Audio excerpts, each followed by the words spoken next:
On this week's episode of the Infusion Breakdown Show, the Breakdown crew sat down with ourselves to discuss whether or not America conflates the two concepts of compliance and fear-based decision-making, and how it affects us on various levels. Let's see what we come up with. Before we get started on today's episode, I'd like to introduce to you our Black-owned Business of the Week, where we showcase quality Black-owned businesses for you to support every week. This week's business is the Peace.Mindset Gratitude Journaling Project, brought to you by previous guest and friend of the channel, Dondre George. Gratitude journaling is an effective practice for keeping oneself grounded and developing a deeper appreciation for things that often go overlooked. If you're looking to get into the practice, be sure to follow Peace.Mindset on IG for some ideas to help get you started. So the question we have for today, does America confuse compliance with fear-based decisions? Comment below, let us know your opinion. We also have timestamps in the description below. As always, be sure to check them out. So before we get into the discussion, I was hoping that you could elaborate on the difference between the two, Desmond, between fear-based decision-making and compliance. Yeah, of course. So I'm glad you asked. I was actually going to do that anyway, because this is kind of like a dark horse of a question. It could go honestly either way.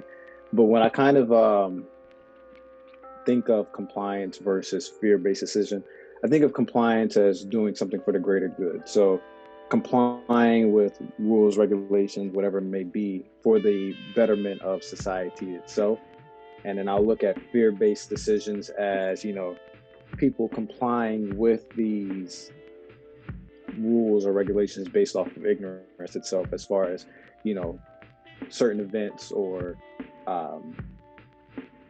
certain players, I guess you could say, being involved, being dramatized to where everything we're doing is fear-based based off of the what if rather than, what is.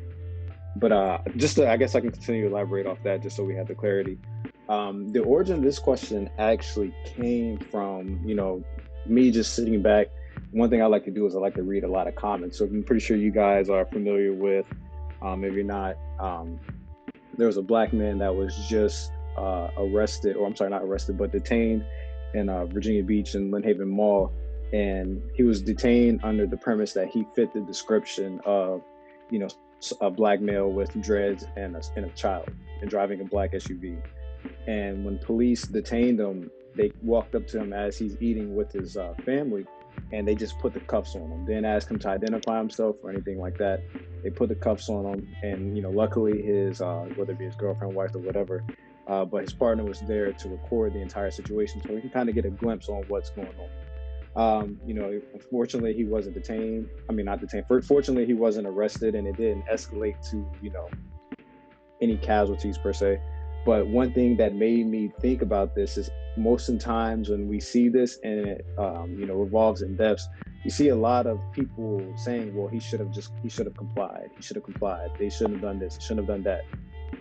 That's kind of where I want to go with this. In addition to, I know we've talked a lot about this pandemic.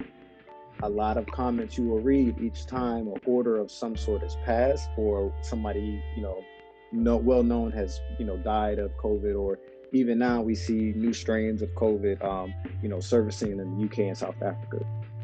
You now get those comments coming in, or these opinions that the government is still manipulating people to where you're wearing these masks based off of fear-based decisions, rather than just compliance with what science and the government what knowledge the government has to implement these preventative measures to try and contain the virus, and why it has failed thus far. It's kind of the route I want to go. Whichever way you guys want to take it, I feel like we can definitely expand on this a lot more, because I'm pretty sure just reading the question, it sounds very, very elementary, but the dynamic for where we can go with it, I feel like is greater than that. I think the answer too changes based upon the scenario you interpret through. So I kind of looked at both of those scenarios because I had just, I was doing some reading and I had watched the news story on Jamar Mackey.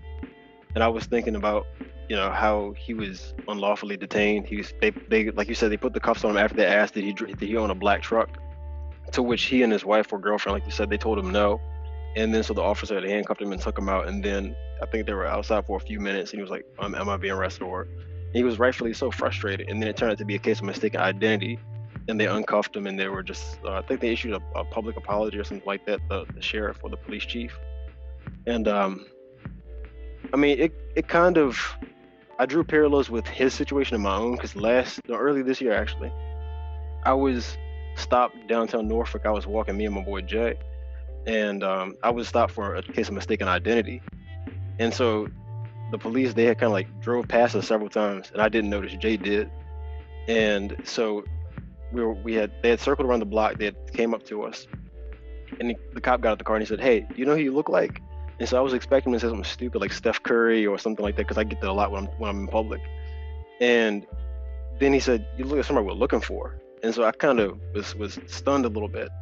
It's like I wouldn't expect him to say that. So they stopped me, and they got my ID, and it turned out I wasn't the person they were looking for. Apparently, they wouldn't tell me what the guy did, but apparently he had done something really bad, and like that was the extent of the stop that I had. And so I was thinking how easily or how commonly it is for a situation like that to have escalated in the opposite direction. It just so happened that I had an interaction that didn't escalate in that way. And so who were they looking for? I don't know. They wouldn't tell me what they were looking for him for, like either. Not In the even sense his of name? like the crime he admitted. No, Not even the person's name either. they didn't provide any information. That's the problem right there. The fact that I wouldn't even say that itself is, necessarily the problem. I think the problem is that law enforcement in itself has certain parameters and protocols they have to follow. And I think that they assume that the masses don't understand these protocols that they have to follow. So the thing is that all of these protocols and these steps need to be checked off for compliance to occur.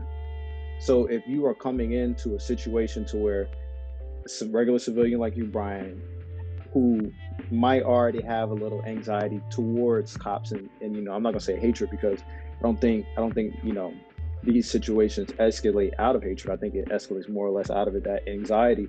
But you have somebody come up and they say, "You look like X, Y, and Z," or "You look like this person of interest," and they don't immediately ask you, your name or whatever. Like, they skip all the protocols they need to take. And now it's like, where does compliance fall into that? Like, are you giving, your identity, or are you, being submissive to the cop based out of compliance? Or is this a fear-based decision now? Like, are you doing it because now there's always the what could happen next? But see, that's what I was getting at. So I was thinking, in that scenario, what's the difference between complying and then a fear-based decision? Because either way, the consequence is present. You are conducting yourself as such, you're identifying yourself properly, because you know that, okay, for one, if you don't, the situation could escalate, or you could say because you're complying because they ask. So I really don't see a distinction in that particular incident. Yeah. For that particular instance, no, like you complied. Like, I guess you can easily say the basic elementary response is you complied. Like, did he ask you for your identification? Yes. There you go. Like, that's the thing I'm saying. Like, I'm saying that, kind of how I said it on the intro, where it is common knowledge when we watch these videos that sometimes protocol is breached. Mm-hmm. And people know that protocol, but those same people that are pro blue lives, whatever that means, those same people say, well, he should have complied. Well, what is there to comply with if protocol has not been followed? Like, if you are not executing X, Y, and Z to properly communicate why you are asking for such, or if you haven't even said what you're asking for, then where is compliance? Compliance doesn't necessarily, you haven't checked off everything to equal the need for compliance. So I feel like people are saying, you should have complied, but it's like, that's not compliance in its true, generic form. That's, you're expecting somebody to make a fear-based decision, essentially taking, a professional's job into their own hands to know what they need in an escalating situation. But from my standpoint, from a citizen standpoint, not on a law enforcement standpoint, saying that the actions that you take, if you're acting based out of fear or if you're truly complying, they look the same. Very much true. That's what I was saying. Like, it always depends on, like you said, a case-by-case scenario. But then I guess you could also say the origin of, how the interaction has started. Because, I mean, to be honest, like you even said, getting out the car, he could have approached the situation multiple ways. And I guess, the question itself in its truest form is more or less like the afterthought, the reaction. Like, people are like, the event has already happened, and now why are we confusing compliance with, you know, fear-based decision, fear-based consequences, anything of that nature, or fear-based action, you could say. Like, do you guys just think that maybe it's a result of a person's inability to assess a situation from, you know, multiple point of views? Because like I said, if you're pro Blue Lives and you see, you know, a cop coming in, maybe not handling the situation, but handling it to the best of their ability, and, you know, the suspect or the person in question is just irate due to anxiety because of what they've seen these police do to people, like, where is the compliance supposed to come in at? Like, on an irrational point of view, where does that compliance lie? I think part of what you're saying too is the moving goalpost argument too. It's like, okay, when somebody does something up to a point and they do exactly what they ask and something still happens, theoretically there's still something, there's always going to be somebody saying, oh, well, they should have done this instead, they should have done that. Well, it's like, okay, so you have incidents where people have done everything to a T, and then it still escalates to the point where somebody ends up getting shot or arrested or beat up or something like that. Right. But in terms of like what you just asked about the inability to see things from multiple viewpoints, for people saying that, oh, they should have complied, I do think that's a thing. I think a lot of people, when something happens, they try to, for one, we identify with either out-group or in-groups. And so with that, we tend to, when we feel like we're under personal attack, which we associate things with our in-group, our first response is to try to defend it. And so that's where I think when a lot of the contrarian mindset comes from, where people say, oh, well, he should have done this, because they feel like it's us versus them, as opposed to this is a citizen and a law enforcement officer, and this is the incident, and this is how it played out exactly. They don't look at it as two isolated individuals. They try to attach and attribute different groups, and they project their feelings onto those people too. Yeah, I agree. I think it's similar to what I said in a previous episode about people just not realizing both sides or understanding the other side of the actual equation. But you got to stop looking at comments, man. That's what you got to do. Right, I love it. Like, the thing is, I can go to these comments and I can be completely unbiased. Like, I can, what's the word? Partial. See, this man on point. I can be impartial to these comments because, like, I'm very intrigued, like, what causes people to think this way. Like, what is the main cause? Like, I could care less, you know, what your standpoint is. Like, if you're pro-white, I want you to say you're pro-white. Like, I don't care what your reason behind it is. Like, if you're pro-white, tell me the truth before you try and come up with some BS to, you know, defend your statement. Like, I think people are defensive before they even have a reason to be defensive, per se. So, like, I like reading these comments because you get a kind of glimpse of the person without them needing to tell you who they are. Like, I enjoy that. Like, one thing I will say is, like, I got this from one of my philosophy professors when I was at ODU, is because this dude was probably one of the my philosophy professor was probably one of the brightest minds that I've ever come across. Like, he was this white dude in his like late 30s, early 40s. He had like this sun tattoo on his head. Like, he was tatted all over.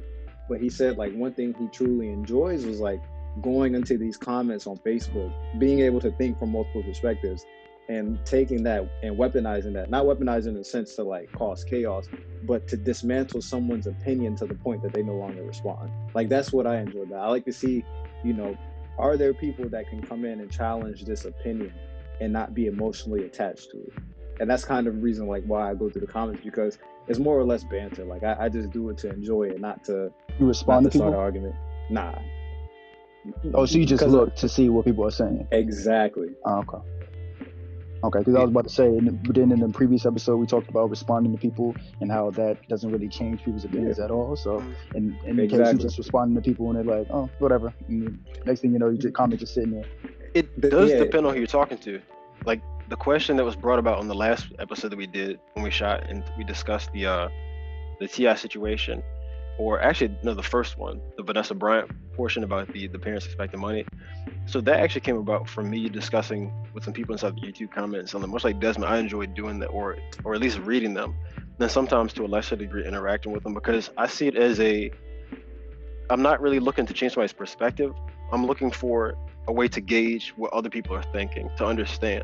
Because, you might look at, you're getting a few people's responses inside of a comment section, but there are more people that think like that. So it's like I have my own thoughts on scenarios, but I find it equally as important to think about how other people feel about it, because it helps me better deal with other people. Right. And one thing that I would say that I saw, numerous times in the comment section when we're talking about the gentleman from Virginia Beach that was detained, was like numerous people coming out and saying like, I'm pro Blue Lives, or I've seen comments that say, this happens to multiple people, outside of the African American race. It happens to Latinos, Hispanics, and whites. It's just not televised. And like, I believe that. That's not the issue. Yeah, I was saying, can you believe it? But in addition to that, that's not the primary issue. Like, you're trying to take the fire from an already burning situation to bring light to something that people don't even have real knowledge of. Like, people could say what they want to say about, the media brainwashing. Like, yes, we understand the media gets, paid off of, I'm not gonna say paid, but they get their money from clicks. So if, as cruelly as it sounds, like if Black murder, Black detainment, Black violence in itself, in the sense of, police brutality is what gets the most clicks, that's what's going to garner the most attention. Like, that's what we're going to see the most, because whether it be studies shown or whether it be, the big wigs at these networks acknowledging that this is what gets the most view, despite the morality behind it. Could that be because how America was built on racism? So maybe that's what people are still.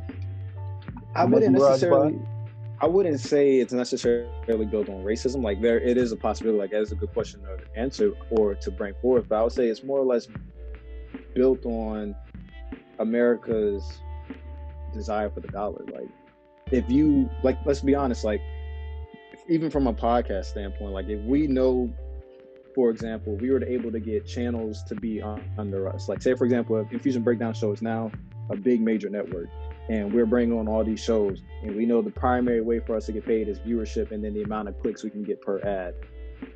You're going to push whatever is garnering the most attention. So, like I said, as immoral as it may sound, this is what garners the most attention. This is what gets, the most response from people emotionally. Like, I know you remember, as much as I hate, I'm not gonna say hate bringing the guy up, but Gavin, our manager at Cloud9, like he said, we're moving towards a feels-based economy, which means that everything is based off the emotion that an experience can provide for you. And like, that's just not meant on a small business, big business, landscape. Like, just think about how Disney is bringing back all these old figures from the 70s and 80s. Like, they know that people are mostly attached to these figures, because what's that going to do? People that are mostly attached are going to drive viewership up. What is driving viewership up? It brings more attention, it generates more revenue. And Disney is probably like the most basic example you can give, because there's nothing but good associated with it. But on the flip side, when you look at these news broadcasters, and whether it be Wavy, CNN, MSNBC, or Fox News, like, they have to push what is going to give them the most clicks. So do you blame them for, because we talked about black on black crime, do you blame them for talking about black on black crime and putting that out in the open more? Because I wouldn't say blame, but I think they are a player in that. Because think about it, like, discussion at a panel is only going to impact the people who choose to listen or people that choose to be present. But when you take that panel discussion and you amplify it by recaps on, the nightly news network or morning news or, big CNN or big TV, whatever it may be, like, that increases the amount of people it's able to reach. So yes, they do definitely play a part in why, like you said, black on black crime is, inappropriately used and misused, but at the same time, like, they're not the main drive behind that. that term being used, erroneously. It just exacerbated, basically. Exactly. One thing you kind of touched on just then, Des, you were talking about the compliance. You were saying, like, and Josh had asked you about, well, that happens to white people. And so that was exactly what was in this Twitter thread that I just came across earlier today. And so the article was about Jamar Mackey, the guy that was detained in Virginia Beach. And so that was posted, and this white guy responded. He said, I was wrongfully handcuffed in college because I looked like a buddy and I was in his home at the time. I was sleeping at the time as well. This is not limited to one race only, but I guess the article only works for good clickbait. Now, the response to that one, I like this. It said the point is it shouldn't happen to anyone, but white people don't make a fuss when it happens to them unless they're rich. They just deal with it. I guess because the consequences are less dire. And then it says they just deal with it. But when black people complain, we're just pulling the race card. Meanwhile, ever heard of stop and frisk? That was just meant for black people. So it's like you tend to care less when the consequences are less severe. Exactly. But now you see why, like, Josh, now you can see why, like, I enjoy the comments so much, is because, like, that's great content right there. Like, I'm not gonna say great content. Yeah, it could be great content, but, like, that's great dialogue right there for even better content. Like, no, I understand. I understand looking at it. No, I do the same thing. I do it all the time too. I was just talking. I thought you meant you was replying to them and trying to actively engage in them and change their opinion. Like, nah, there's no point in doing that. So, but yeah, I do it all the time. I look at people like, are you stupid? What are you talking about? Like, no, Oh, that's a good point too. But I mean, yeah, I think that's good. But yeah. But not to completely switch subjects, because I know I am definitely enjoying where the dialogue is going. But one thing that I have always questioned is people's viewpoint and how their mind dissects their opinion on the current pandemic. Like, I understand that some people will say it's a hoax. Some people will claim that the government is brainwashing us into it's infringing on our free will, like wearing a mask infringes on our free will or whatever. But it's almost like you're just as ignorant of COVID-19 as the people who are in compliance. Like, why do we see so many people bashing the response to COVID-19, not necessarily from the government, but the civil response to COVID-19 versus their own response? I would really like to know what their true rationale is. Like, what have they studied? What has allowed them to come to this conclusion that complying with the mask mandate is a weak-minded response to a government. I'm not gonna say government, but a governor's mandate. It could be because they saw Trump just like while he threw it all year, basically. Of course, he got COVID because of it, but he was barely wearing a mask. Only time you saw a mask was when he pulled it out during the debate. But I think that could be it. They were just following him and like, okay, man, he don't take it seriously. He the fucking president. He know everything. But if he don't take it seriously, then why should I? I think that could be part of it. I think that is part of it, but I do think something even more meta than that is that the mask itself is, as opposed to being a health issue, it became a political issue.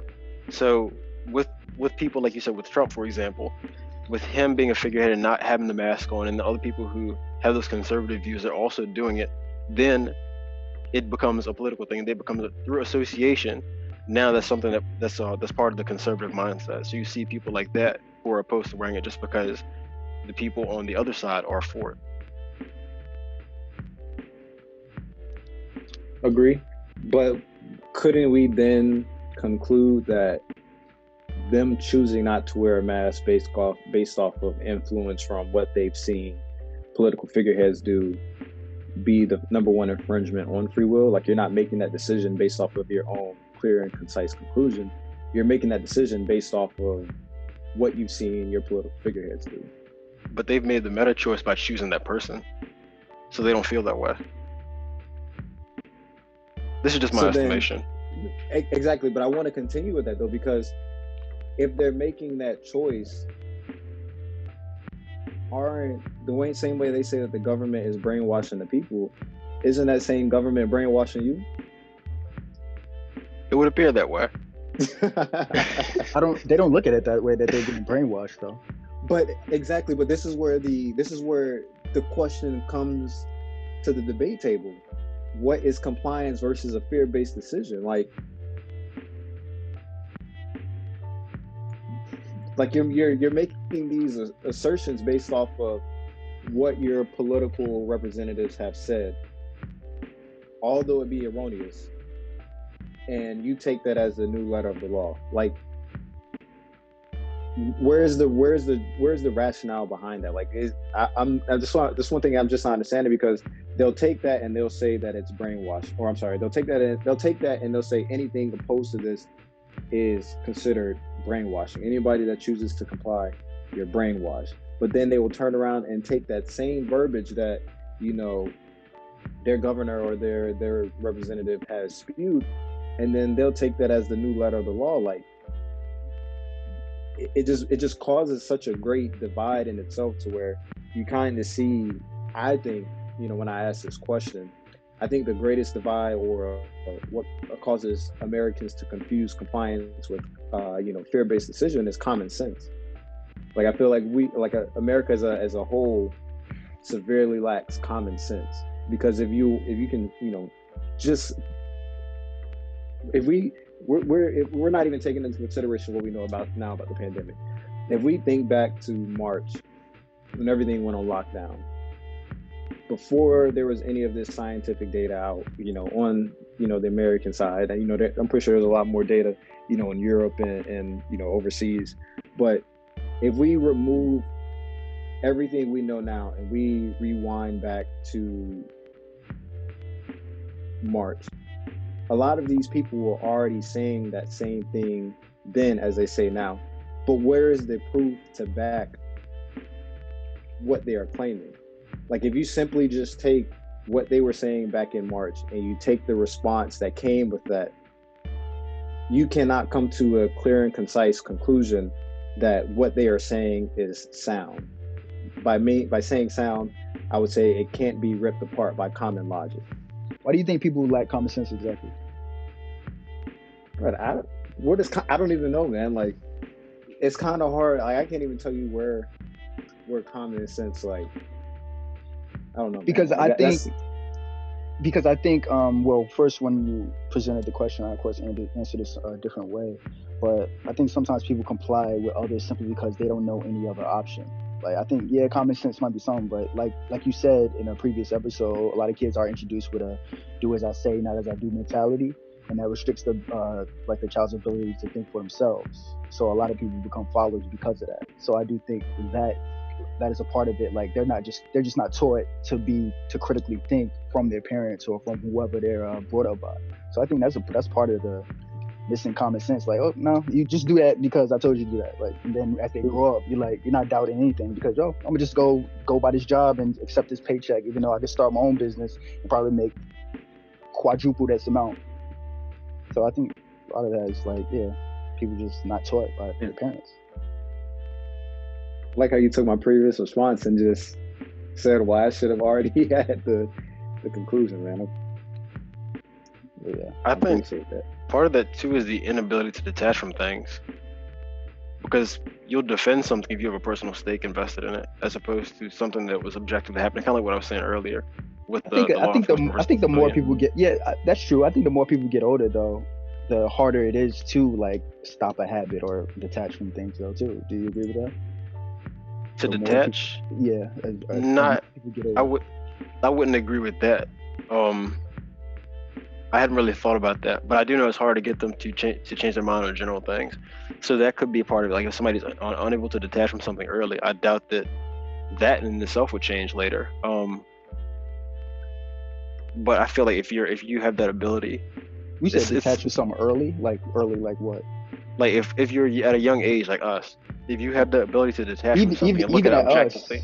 Yeah, even at us, we still have a better chance of changing our opinion than someone older than us. But still, at our age right now, it's going to be hard to like change who we are unless we actually work for it. You know what I mean? Like, it's hard to actually break any type of habit because we've been in this system or doing what we've been doing for so long at this moment right now. So I do believe it's possible, but I think it's just harder as you get older and older. Like people's opinions are going to be solid. Like they're not going to change because their whole life they've been growing up like that. So as a general statement, like a blanket statement, I would agree with that, to say that it's harder to change someone's mind as they get older. But if you look at someone like us, like we've established before that we're rational people for the most part. You can present us with facts, objective facts, and we can look at it, and if it contrasts with our opinion, then we can reevaluate and change our stance on the situation. That's something that happens on a person-to-person basis. okay. So what was your did you provide your reason, or I guess you could say your answer to the question, like why America struggles with, you know, differentiating between common sense and compliance and, you know, fear-based decisions? You talking to me or Bryan? You. Did I say? Not necessarily. I think a part of it does have to do with people just grow up and they aren't taught to critically think. Like they're just taught one way as they grow up. And when it comes like to other people, like I said, I answered this on a different way than you guys answered it, or at least you does. But when it comes to other people, I do believe that people confuse compliance with fear-based decision without even realizing it. And I think the obvious example is that people, when they say that they're like God-fearing, like people often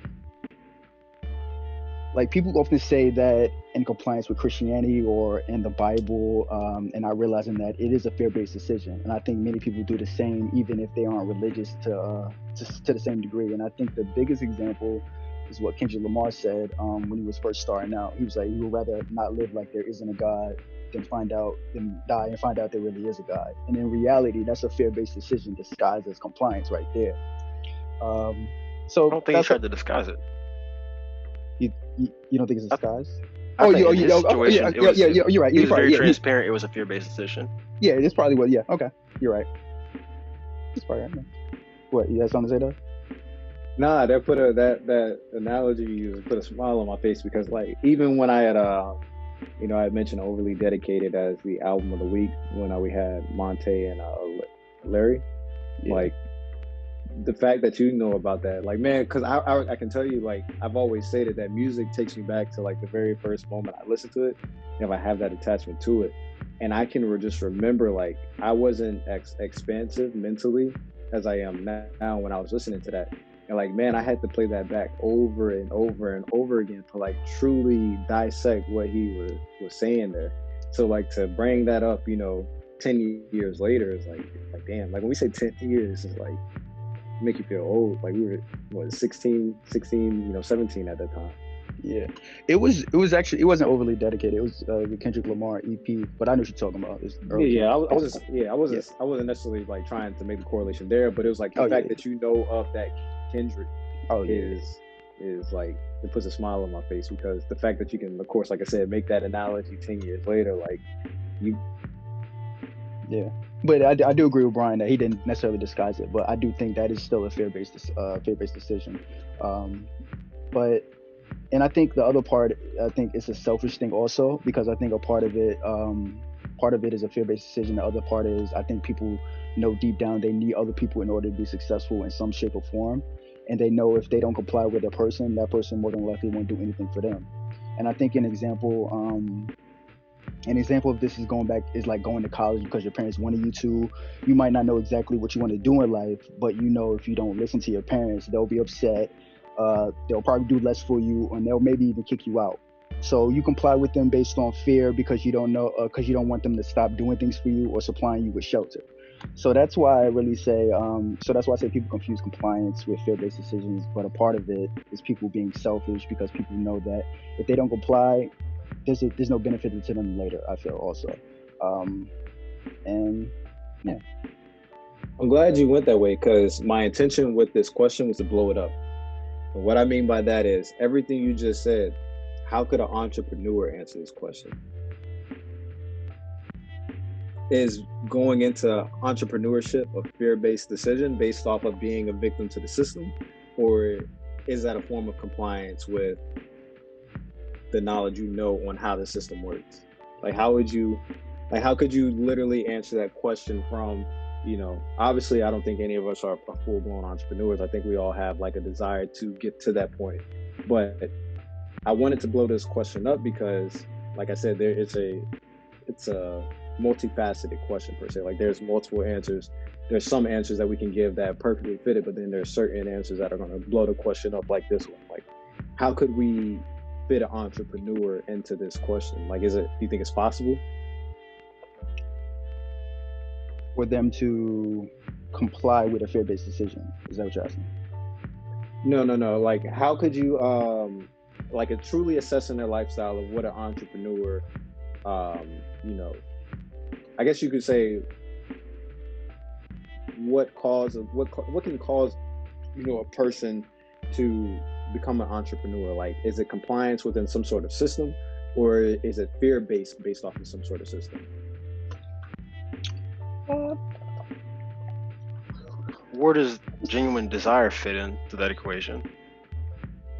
It doesn't. Maybe That's something what I'm you- saying. Or maybe it's like I'm now sick of this fucking shit, so I'm gonna go start my own job. Where does that fit into? That's a fear-based decision because you Yeah, fear being stuck in that scenario. No, not. You know the not, consequences of not living up to your No, your dreams. not that you're scared. You're more upset. Like, no, I don't want to do this anymore. Like, I'm gonna, you know me. I feel when I'm thinking fear-based decision, I'm thinking you're fearful to start that business. Like, you're fearful to even start that business. That's what I'm thinking. That's why I said this question is about to be blown up now, because the same way you're saying that's a fear-based decision based on anxiety, it's also a fear-based decision based on being a victim to the system, to where you're just consistently going through the, you know, weekly to weekly, bi-weekly to bi-weekly, semi-monthly to semi-monthly cycle of being paycheck to paycheck. Like, some people truly fear that rather than being fearful of what could come as a result of them starting their business. I was actually more in a scenario of you basically, yeah, you're in that, not that you're scared of like staying in the system, be like, okay, I don't want to do this anymore. Like, I'm gonna go start my own business. You know what I mean? Not necessarily that you're scared of being in that job for the rest of your life or anything like that. Just that you're now you're just sick of it. Like, you have that I forgot the exact phrase that you said, like, you don't want to do this, like, you're sick of it. Like, I don't want to do this anymore, so I'm just gonna do something else. You know what I mean? I forgot the exact term you used. No, I get Yeah, I get where you're headed. that's what I'm thinking of. Well, keep going. No, I was gonna say, but Bryan, the reason why I said, you know, genuine desire really doesn't play a part yet, because, well, I wouldn't say that conclusively, but I was just in my mind of how I'm interpreting the question. I wouldn't say it plays a part because I don't know how it could play a part. So if you feel like, you know, you can expand on that. When do you have genuine desire? Like, when does that genuine desire come out? Exactly. If it's something you knew integral to yourself that you really wanted to do. So, for example, if I had the desire to do a podcast, but I didn't do it, that would be something, okay, it could potentially be based out of fear because of the judgment of it. But if I actually do it, it's because something I actually want to do and step out of what I was doing traditionally. Like, I could just go back to normal life and go to work, come home, and do nothing else. I could do that, but I would feel like I guess you could kind of say that this would fall under fear if you look at it and you understand the consequences of it. So if you forsake your own like desires and dreams, and you kind of say, okay, well, if I don't do this, then I'm not going to live up to what I know I could be, and you could be fearful of that in itself. That's why I think that if anything, or you could say you're actually complying with who you really are and what you really believe in. So it's that one is a little bit more subjective. I feel like it's not as clear cut, but it doesn't have to look like somebody else is imposing it. You can also impose it on yourself too. Yeah, I'm glad you took it that way, because it could be like compliance with the self almost. Because I was going to say, you know, is there really a way an entrepreneur can be in compliance with the system? The system of entrepreneurship, because like you said, everything that happens is a blueprint. So there's been people who have branched out on their own and have business endeavors and done great things, and there's like a template almost, and you can take information from those people and apply it too. So I kind of could say like you're complying with the strategy that you know works. Yeah, I like that. I like that analogy, or I like that expansiveness, just because, you know, it's not you know, it's kind of, when you say it that way, it's kind of hard for that decision, you know, from my perspective, to be fear-based, because you have a blueprint per se. Like, you're not doing it, you know, based out of fear. You're doing it based off of, you know, prior example per se. But I'll always say though that I think for an entrepreneur, you know, whether you want to phrase it as compliance or as genuine desire, I think it could go both ways simply because I think in entrepreneurs, I'm not gonna say that because there are some people that are just, born ready entrepreneurs. But I think for a lot of entrepreneurs, it does start off as fear-based. Like once you get into the system from our perspective, all of us have been part of like a 9-to-5 system. Like we realize how redundant it is. And I don't know about y'all, but I have a great fear of falling victim to that system because I can make the correlation between, unhappy work seeping into personal life. Like I don't know what the study is. I'm pretty sure there's a study out there, but I'm pretty sure you can link, whether it be child abuse of any sort or, child disenfranchisement to where a child doesn't feel like they're part of, a collective family because of the hardships of working, a 9-to-5 that you're not fulfilled with.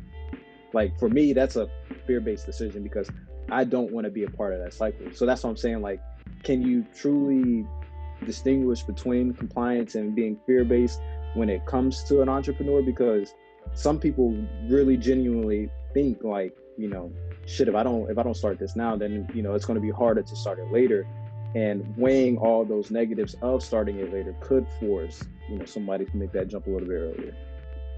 And I would say that that's a fear-based decision. It's not a fear-based decision based on, reciprocation of the idea, or I guess you could say, not reciprocation of the idea, but the response to the idea.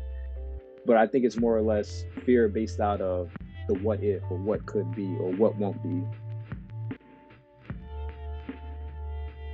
Because like for me, I'm just using that example because that is my like genuine fear. Like just knowing how children who are part of, whether it be single parent households or, parents who are living paycheck to paycheck, who are not able to necessarily, control their emotional response to things. Like that's one of my biggest fears. Like I want to eliminate any possible factors that can push me to be that type of parent.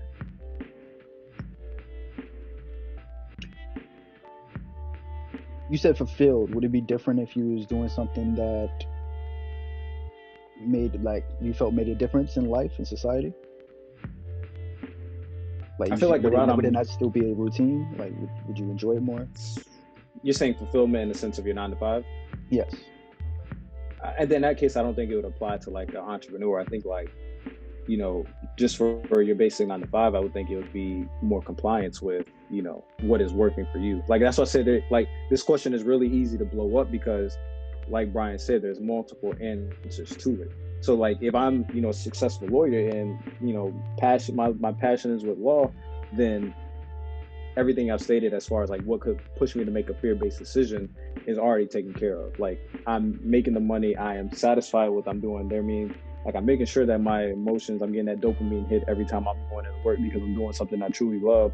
Because I'm doing something I truly love, I can handle the hardships a lot better than somebody who's doing something that they truly hate and then having to come into contact with those hardships of working. Like I feel like every box will already be checked. Like don't get me wrong, like there's people that are doing what they love and they're having a hard time doing it just because of maybe stability of the market that they're in. But I think at the same time, like that's a compliance-based decision because they're doing something that works for them. Like there isn't really much fear in that. Okay. Huh. I think this would be spot on for like Bryan per se, because I don't know to what extent he enjoys his current job, but his current job is something that is in the field of something he loves to do. Whereas my current job is something in the field that I really don't care to do. Like it's something I'm good at, but it doesn't provide me the fulfillment. Whereas, Bryan is like really good at what he does. And, I saw it on, I forgot what he sent, but I seen something like project lead under like his title, like on his email. Like when you see that stuff like that, that makes me think like, okay, like there's a sense of fulfillment that he's getting within this field, whether it be something he truly wants to do now, but he's already getting those boxes checked to where he can either set himself up to be fulfilled within the position or the next position up, or he's being fulfilled in the sense to where he's gaining all the knowledge to then start his own firm of some sort within the tech industry. Like, that's what I'm saying. Like, you know, you gave the perfect example, like somebody that is checking off all those boxes and not making fear-based decisions. Like, I think there is, you know, a great portion of the population that, you know, within these 9-to-5 jobs, you know, everything's fear-based. Like, you can't quit your 9-to-5 because you got bills to pay. You can't quit your 9-to-5 because you have children to take care of. You know, that's very apparent to me because back at my last job when I was a contractor, there were people there who they would work long hours. They were always stressed out, and they were there for years. And everyone that I talked to, they all had interesting side hustles or skills that they had that I'm pretty certain if you get an opportunity to do that instead of what they were currently doing, they would take you up on it in an instant. Facts. Big facts. Like, for me, I'm realizing that, you know, whether my body and my mind and spirit are ready to make that jump or not, like, mentorship is going to be one of the things that I do with passion once I'm able to open myself up to that. Why do I say that? Because as much as I hate talking to people, as much as I hate being around people, people oftentimes seem to gravitate towards me with inquiries or inquisition into what it is that I do. Like, whether it be needing to get like a different perspective on something, or to be genuinely interested in like my knowledge of stocks or forex or whatever, or to just be genuinely interested in my knowledge of parenting, you know, as a parental role. Like, how am I able to balance everything the way I do? So I find myself like, maybe my purpose on this earth might be for mentorship or to, you know, be a guide in life for somebody, because I see that whether my body and mind and spirit wants it or not, that's where I keep being pulled towards. Whereas, you know, like you just said, like, those people that have those skills, they might not have the time to chase that per se. Whereas I do, by any means. And I think another part, kind of like with the example that you used with myself, is like, I do feel fulfilled within my role at my job. Like, it's something that I do enjoy doing, but there's also goals above that in terms of like my personal assessments, or like how I look for myself to be as a success or not. So like, for example, this is like, I consider something that's much more close to myself, because this is something that we built from the ground up with our own input. So it's like, I have different levels in which I look at things. So it's like, I may be fulfilled in work, but I do know ultimately what I want to do is going to be something that I'm actually bringing from my own mind into fruition, as opposed to being just strictly working for somebody else. And I think that's understood. Like, I think the more we expand on this, like, because I said this was like a very elementary question, but the more we expand on it and the more we talk about it, like, I keep coming up with like this theory or formula of compliance of self. Like, sometimes it's not compliance of the system, but it's compliance of all the things that make one whole per se. Like, you're doing everything that checks off all your boxes. Like, those are not fear-based decisions. I think I was thinking that's what Bryan was doing. Yeah, right, exactly. Yeah. And if we take that theory and then we revert it back to entrepreneurship, then the question doesn't get blown up, because we now can say, okay, entrepreneurship is compliance of self. Like, you're doing what truly makes you happy. Like, the reason why I say there are just some born and bred entrepreneurs, because if we read Rich Dad Poor Dad or even Rich Kid Poor Kid, like, you know, when what's his name, when Robert Kiyosaki was working with his when he was working with his rich dad, he was, you know, he wasn't working for money. He was working for the ultimate goal of being someone of service.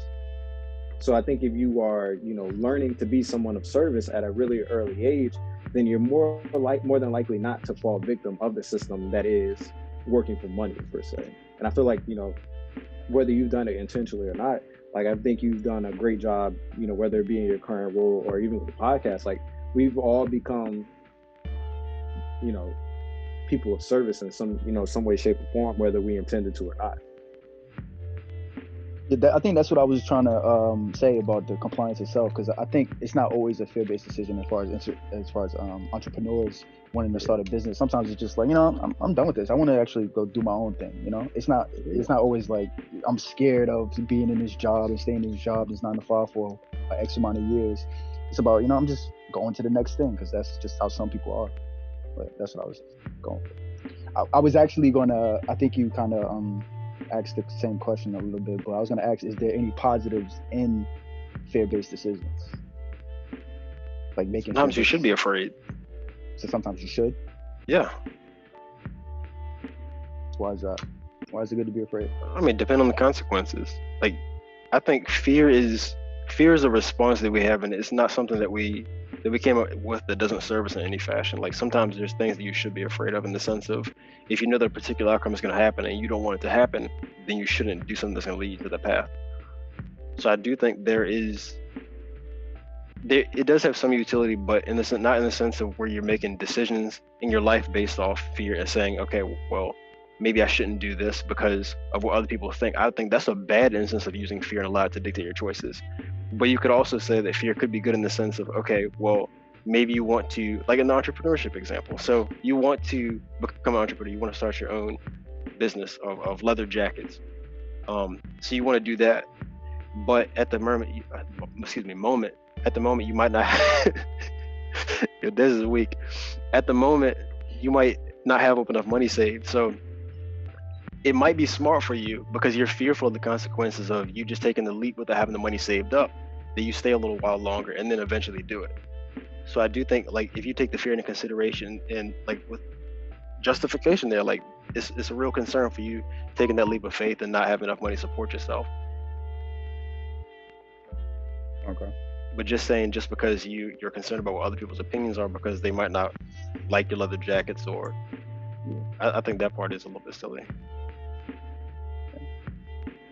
The main thing is not basing your whole decision off of fear, basically. Yeah, like, because we have our emotions for a reason. Good. Now, my question: does that ever make you stronger though, doing that? That's what? Like, actually basing your decision off of fear. Like, of course, not everybody learns from it, but does that ever make you like a better person doing that? Like, when is that ever good doing that? I can't say that it makes you a better person. I can say that overcoming your fears, that does cause some kind of personal development to a degree. I was gonna say, I think it makes you susceptible to change, because one thing with me is, like, with me being super introverted, there was a reluctancy to share this podcast with people when we first started doing it. Like, I didn't want people going in watching, not based off of the content, but just seeing me speak. Like, there was a reluctancy with that, because I've always been like a super private person. So I think, like, as I've started to share, even though it might be like minuscule in the sense of how you guys share, but with me making that jump to start sharing or self-promoting or whatever it may be, it allowed me to open up to be more okay with how people view me, per se.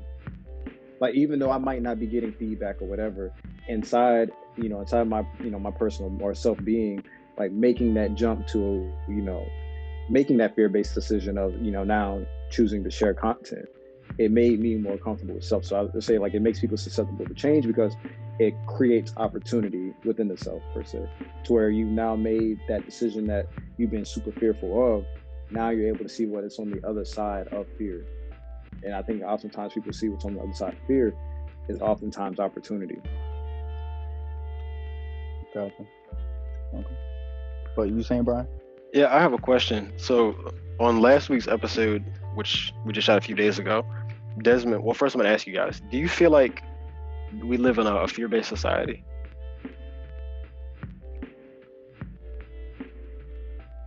Yeah, I would say so. You do? Okay. Yeah, I'm in agreement. Okay. So with you saying that, you said that on the previous week's episode, I just want to see if you can reconcile the ideas and kind of give me a better grasp of how you put these two ideas side by side. So you said that we live in a country that is based off of what is rather than what if, kind of like when we're talking about the response to things, and like, do we have a plan? So you're thinking about, we're concerned about what is currently happening and with the scenario that we're currently dealing with.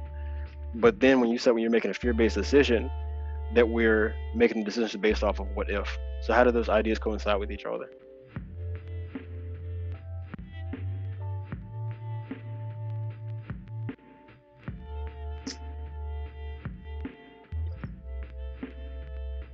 Man, I can formulate it for you. I just gotta. So, when I say, we live off of, we live in a world of what is. When I say that, I would, because I haven't been able to formulate the full thought, I would say I'm making that statement based off the assumption that there's a status quo of some sort, and that people oftentimes are moving to be in compliance or in conjunction with this status quo because it's what is. It's how the world evolves. I think that tying it in today, like when it becomes the fear-based decision on what if, it's like that internal decision to where, on a macro level, we live in a society based off of what is. Like, this is the way to do it. This is how you do it. Like, you have to pay your taxes. You have to go to school. You have to do all this stuff to be considered. I'm not gonna say considered, but you have to do all this stuff to be a contributor person to society. But then when we break it down to a micro level and you look at all the possibilities, you have that what if. Like, what if I would have put in a lot more time, studying to be a better student? What if I would have put in a lot more time to, be a better basketball player? Like, I think the what is sets the framework for all the potential what ifs, because there's infinite possibilities, and I think there's an infinite probability of what can occur within that what is, and that's why you have all of those what ifs. If you hear what I'm saying. Like, what I'm saying is essentially we identified that there is a status quo, and essentially a status quo is what a lot of people come to accept as what is. You go to work, you get a job, whatever.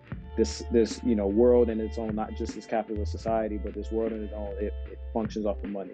Like, you have to get a job. You have to do something to, you have to do something to make ends meet, per se. You have to do something to have a life of fulfillment.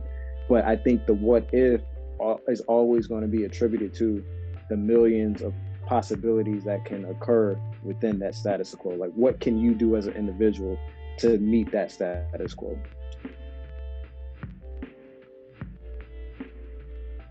I'll take that. And like I said, that's just, me saying that off the cuff, because I'd have to like fully break down everything I said, in regards to, the 21 Savage situation, and I'm sorry, the T.I. and 21 Savage talk, in addition to, Vanessa Bryan. Like, that's something that I would have to dissect and, kind of remind myself why I said it. But just knowing like why I would say it, I'm able to just apply it just in a basic economic sense, because like, even with this question, there's multiple areas you can apply it to, but like in a way to where I can break it down, because I always say you become a master of something when you're able to teach what you're doing in a sense, or in a way that even a kindergartner or a child can understand it. So, not wanting to be uber complicated or uber complex with my answer, like, that's the easiest way I could do it, so I can break it down to understand why both can exist in my mind. No, I think you answered that fine. Like, just like what you said with your off the cuff response, what I was looking for is like for you to illustrate the relationship between the two. And so what I got from that was that they're nested. So you're saying what the if is nested inside of the is. Correct.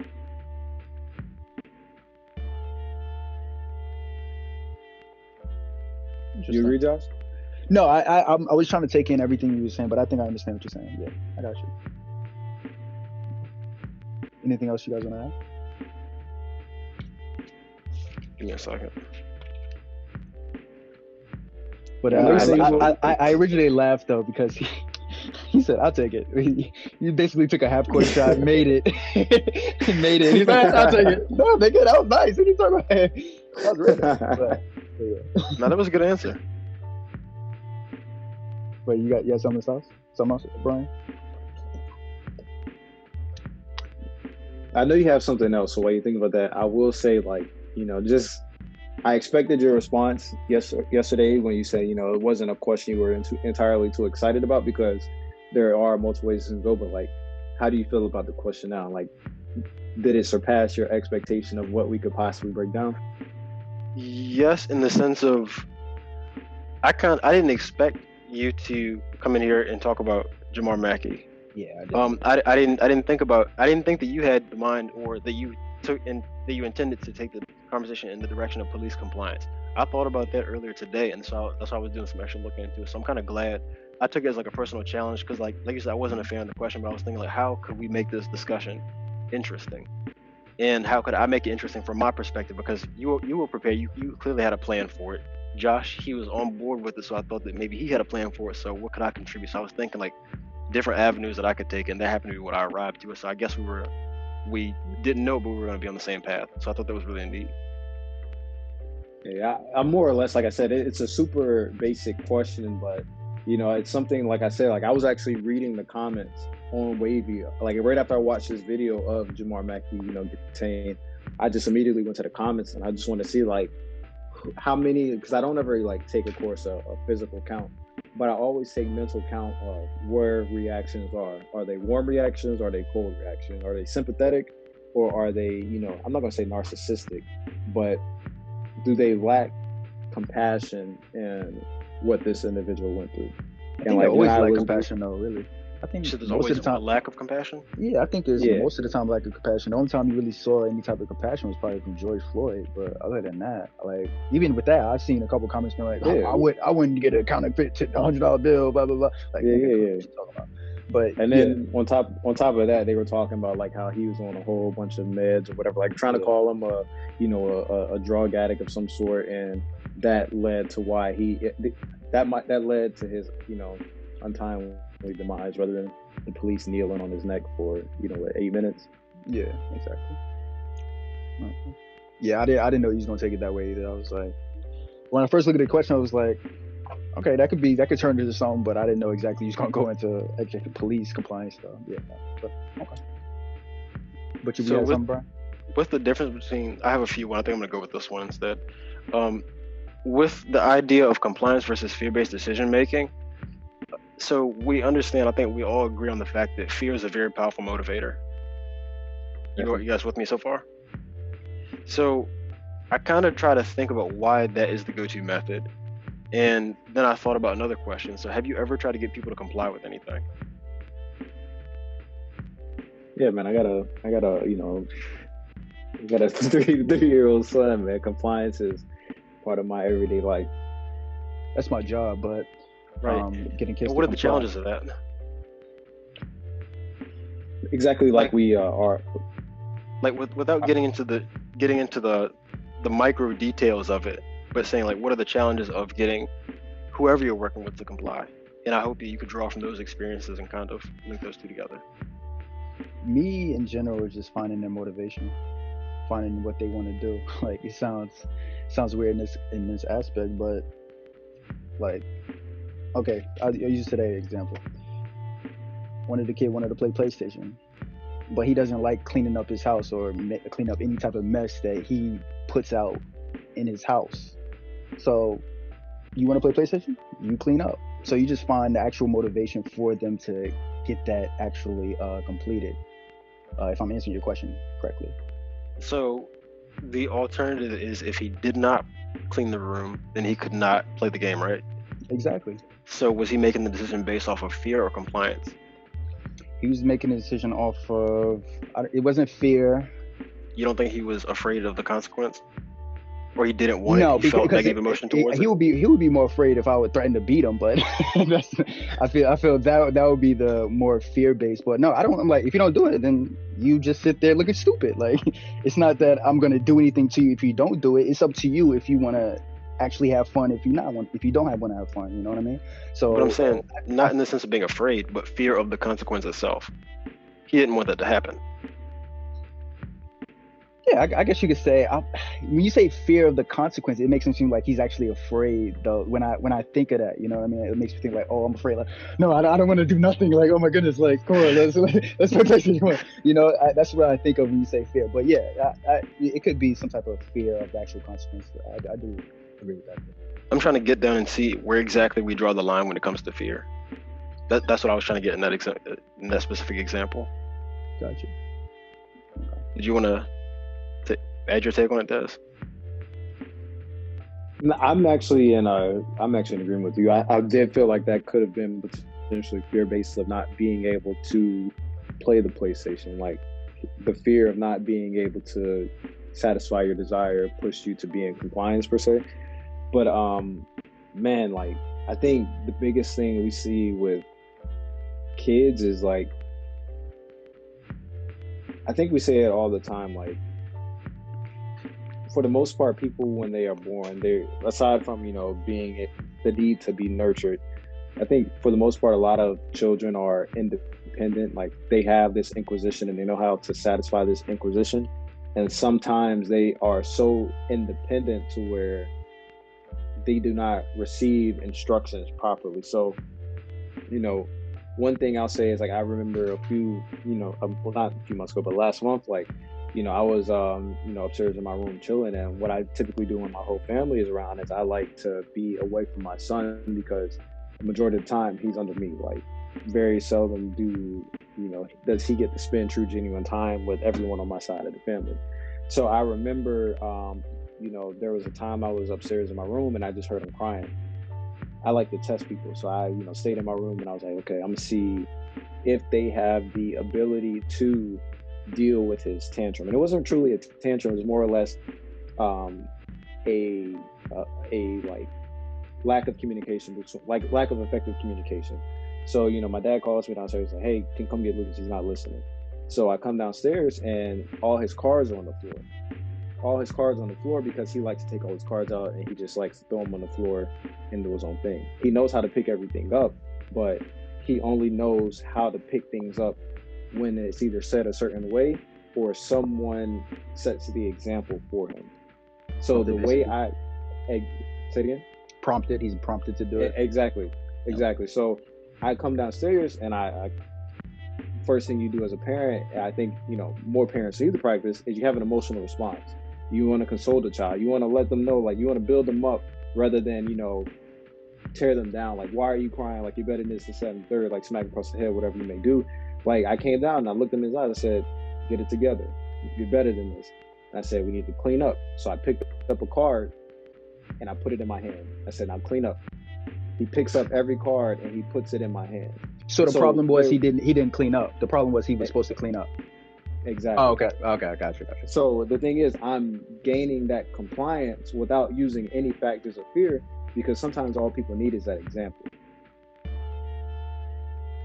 Yeah, I think that's better. That's where younger kids like Lucas. Yeah, I got you. Yeah. They need so, that.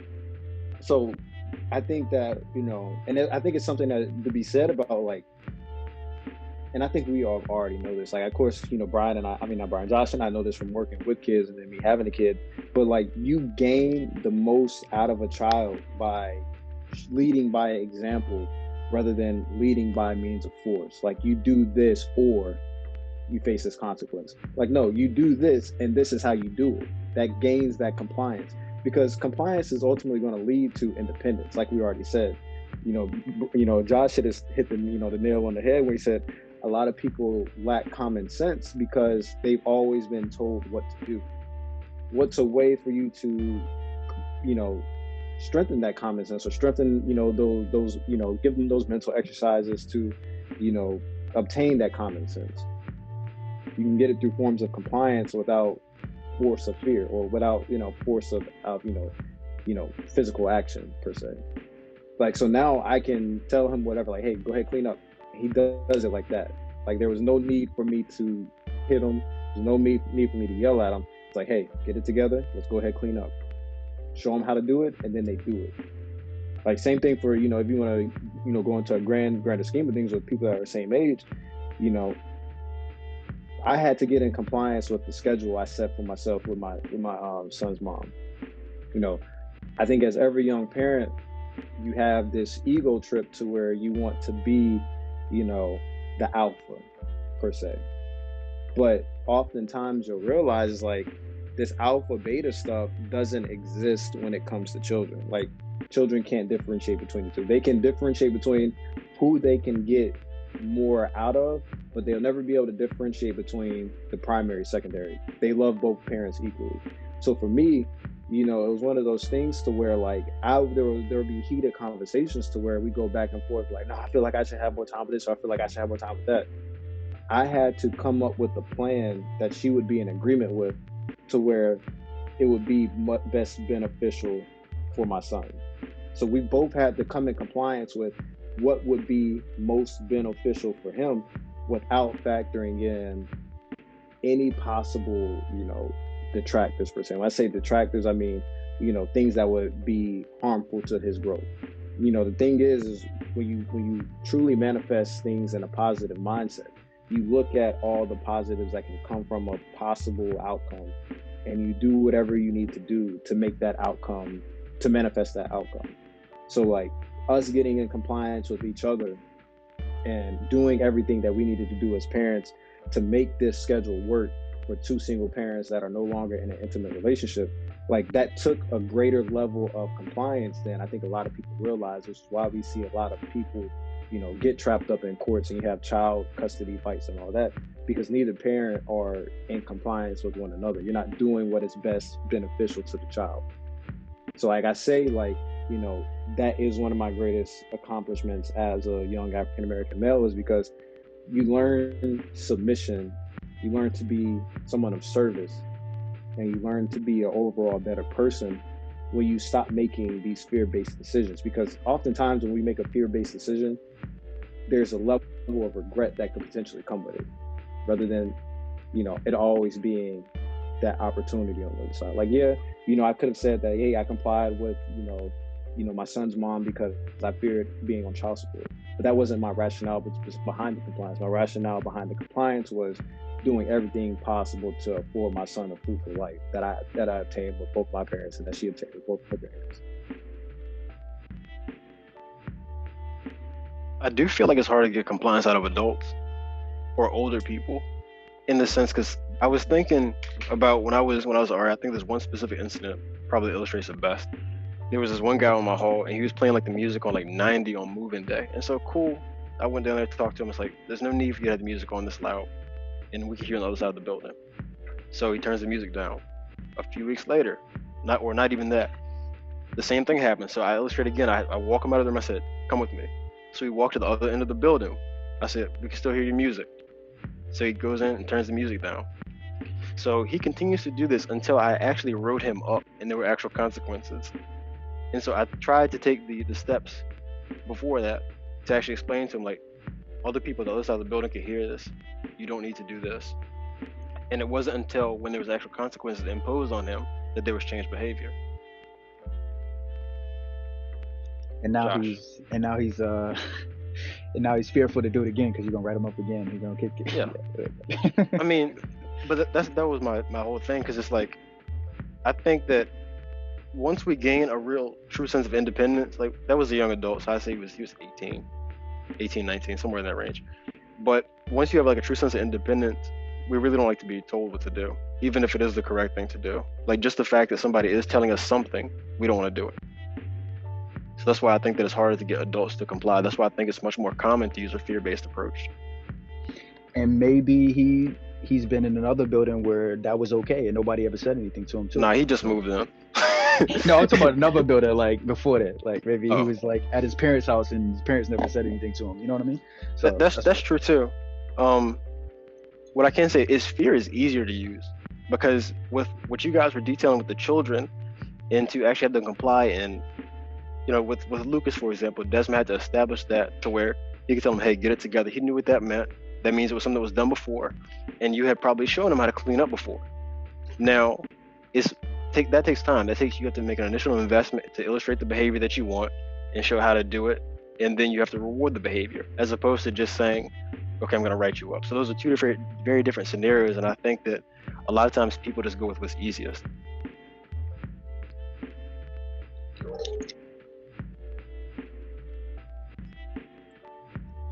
Definitely. No disagreement? None at all, man. Because like you guys said before, like, the older you get, the more stuck in your ways you become.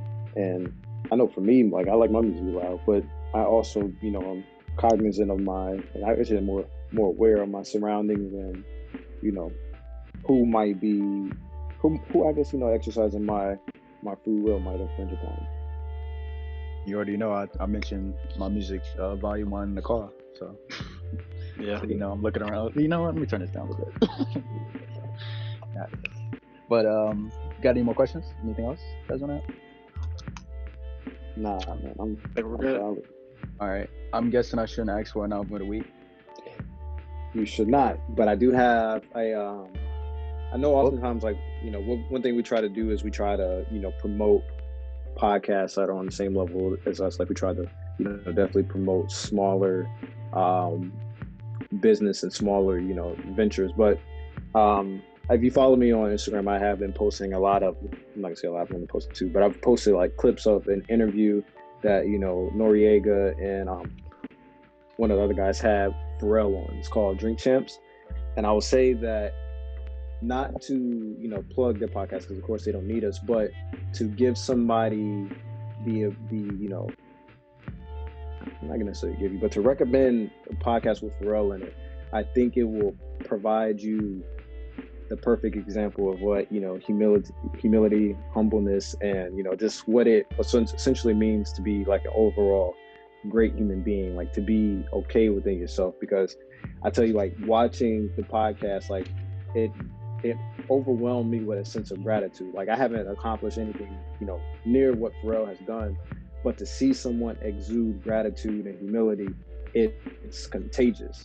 So I'll recommend it. You know, it's a 3-hour interview, but, you know, regardless of the energy within, you know, the room, Pharrell was able to maintain his energy. Like, not to say there was any negative, but just to be able to see somebody, you know, lead by example by, you know, being humble, having that humility, being, you know, present. I think I've been talking about presence of mind like a lot more frequently as I talk to my mom and, you know, my peers. But seeing somebody that's able to be present and do that for such a great amount of time, like I think that is going to rub off better than, you know, me recommending, you know, an album a week. So listen to it. It's called, you know, Drink Champs. I think they might have it on, you know, Apple Podcasts, whatever. But I watched it on YouTube. I watched the whole 3 hours. I listened to it an hour each day. So, you know, give it a listen. Nice. And if you're from Virginia, then it's more incentive to listen to it as well. You know, I know a lot of us are prideful based off of just, you know, the greatness that has came from our area. So, you know, it definitely is recommended. He drops a lot of gems. All right. If you guys like the discussion, don't forget to hit the like button. And we're going to see you guys next week. Peace. But while you're here, be sure to check out other great content from the Breakdown crew, including previous episodes of the podcast, Joshua versus Movies, Joshua versus Music, and of course, haven't forgotten about my plant lovers, Feel the Love. Just check out this begonia.